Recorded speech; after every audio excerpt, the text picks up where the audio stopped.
March arrived with a gentle promise. Daffodils unfurled their petals in parks across the UK, people swapped heavy coats for lighter jackets, and everywhere, there was a sense of optimism. The air felt softer, the days grew longer, and for a brief moment, it seemed as if winter had finally loosened its grip.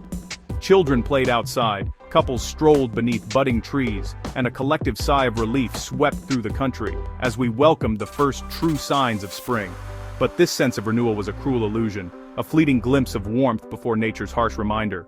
While we looked west, hoping for more sunshine, a silent threat was building far to the east. Over the vast, frozen expanse of Siberia, a monstrous pool of Arctic air was gathering strength, swirling and growing colder with each passing day. This wasn't just another cold snap, it was something raw, relentless, and aggressive, a force of nature that would soon sweep across Europe and descend upon Britain with little warning. The transformation was abrupt. One day, birds sang joyfully in the gentle sunlight. The next, a biting, metallic wind scoured the streets, sending people rushing for shelter and scattering the early signs of spring. Temperatures plummeted overnight. Every breath became visible, turning instantly to white vapor in the frigid air. Scarves and hats reappeared, and the city braced itself for the onslaught. The vibrant, budding landscape was about to vanish, erased beneath a stark, unyielding blanket of white and gray. Parks that had been alive with color and hope were transformed into silent, frozen tableaux. The calm before the storm faded quickly. Dark clouds gathered on the horizon, and the air grew heavy with anticipation. The infamous beast from the east was about to strike, and there was no mistaking its arrival. The shift from hopeful spring to brutal winter was jarring. People caught in light spring clothing found themselves shivering, unprepared for the sudden, merciless cold. Streets that had been bathed in sunlight were now dusted with snow, and confusion reigned. Soon, the daffodils, those bright heralds of spring, would be encased in ice, their golden promise frozen in time. Gardens became galleries of fragile, crystalline sculptures, each petal and leaf locked in the winter's grasp. The gentle breeze that once carried the scent of flowers became a howling roar from the east, whipping snow through city streets and rattling windows, a warning that something formidable was upon us. The snowstorm swept across the country, roads vanished beneath drifts, and the map of Britain was slowly swallowed by white. We were directly in its path, bracing ourselves for the full force of the Arctic plunge. This Arctic assault didn't appear out of nowhere. For days, subtle signs hinted at something extraordinary brewing far to the north. Weather forecasters and scientists were already on high alert, watching the skies and their screens for any unusual patterns. The public, meanwhile, went about their routines, unaware that a dramatic shift was unfolding above their heads. Meteorologists watched as the polar vortex, normally a stable cyclone of cold air, became unstable, wobbling, and weakening. This vast ring of icy wind, which usually keeps the cold bottled up over the pole, was starting to lose its grip. The data was clear. Something was about to break. The trigger, a sudden stratospheric warming event, where temperatures in the stratosphere soared by up to 50 degrees Celsius in just a matter of days. This rare phenomenon sent shockwaves through the meteorological community.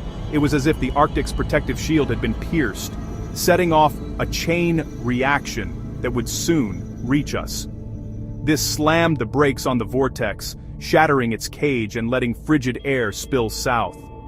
The once contained cold was now on the move, no longer held back by the swirling winds above the pole. The jet stream, usually bringing mild Atlantic air, buckled and formed a blocking high over Scandinavia. This high-pressure system acted like a wall, redirecting the usual flow of weather and trapping the cold air over Europe. This high-pressure barrier shut off our usual weather, exposing the UK to Siberian cold. The familiar damp and drizzle were replaced by biting winds and relentless snow, transforming the landscape overnight. The jet stream now created a direct motorway for Arctic air to surge west. The path was clear, and nothing stood in the way of the cold's advance. It was as if a door had been flung open, inviting the polar air straight into our homes and streets. The immense cold, once locked over the pole, began its relentless march toward Britain. Each day temperatures dropped further, and the wind grew sharper as the nation prepared for a winter unlike any in recent memory. The beast was awake, and moving fast. We braced for impact, knowing that the days ahead would test our resilience and bring the full force of the Arctic right to our doorstep. The beast's arrival will be a creeping invasion, not a single event. Instead of a sudden onslaught, winter will tighten its grip gradually, almost imperceptibly at first. Each morning, the air will feel a little colder, the sky a little heavier, as if the entire country is holding its breath, waiting for what's to come. Between March 6th and 12th, a blocking high will cut off mild air, letting Siberian chill flood in. This high-pressure system, stubborn and unmoving, will act like a wall, forcing the coldest air from the east to spill across the UK. Meteorologists will watch as the jet stream dips, and the familiar warmth of early March is replaced by a biting, relentless cold. Each day, temperatures will drop further, winds sharpen, and snow becomes inevitable. The mercury will fall steadily, and the wind will cut through layers of clothing, making even short walks feel like a challenge. By mid-week, the first signs of snow will appear, swirling in the air and dusting rooftops. The first flakes are expected by March 11th, spreading from the northwest and Northern Ireland. Cities like Belfast and Manchester will see the earliest snow, with white carpets forming on pavements and parks. Children will rush to windows, and commuters will brace for slippery roads and slower journeys. By March 12th-13th, snow will blanket southern England, Wales, and much of the country. The transformation will be dramatic. Fields, towns, and cities alike will disappear beneath a thick layer of white. Travel will become difficult, and daily routines will be upended as the snow continues to fall. Friday's commute will be chaos, with snow engulfing the Midlands, North, and Scotland by midday. Roads will be treacherous, public transport delayed or cancelled, and people will struggle to get to work or school. The blizzard conditions will test the resilience of communities across the UK. The aftermath: lingering snow, severe frost, and slow recovery. Even after the snow stops falling, icy pavements and frozen landscapes will remain, making daily life challenging for days to come. This will be a rapid descent into deep freeze and disruption, a week that will be remembered for its relentless cold and the way it brought the nation to a standstill. No region escapes the cold, but the snow's impact will vary. Scotland and the north face the heaviest, most persistent snow, blizzard conditions and deep drifts likely. The Midlands and East Anglia are next, with significant accumulations and travel chaos. Southern England, including London, may see lighter snow, but timing could cripple transport. Even a few centimeters can cause chaos in the south. Wales and Northern Ireland will be blanketed, especially on higher ground. Rural communities risk isolation. The east and north will bear the brunt, but the whole nation is in the firing line. The beast's reach will be felt everywhere. A snow event of this scale will disrupt every aspect of life. Roads and railways risk closure, with scenes reminiscent of 2018, stranded vehicles and broken supply chains. Heavy snow and wind threaten power lines, risking outages at the coldest time of year. Vulnerable people face real danger if heating fails. The agricultural sector could lose early crops, and events will be cancelled. Schools will close, causing upheaval for families. Economic costs will mount, but the personal impact, missed work, cancelled appointments, and isolation will be felt most. The beast threatens to put society on pause. Behind the scenes, meteorologists are locked in a battle of weather models. The American GFS model predicts a historic blizzard, while the Met Office and ECMWF are more cautious, suggesting only localized snow.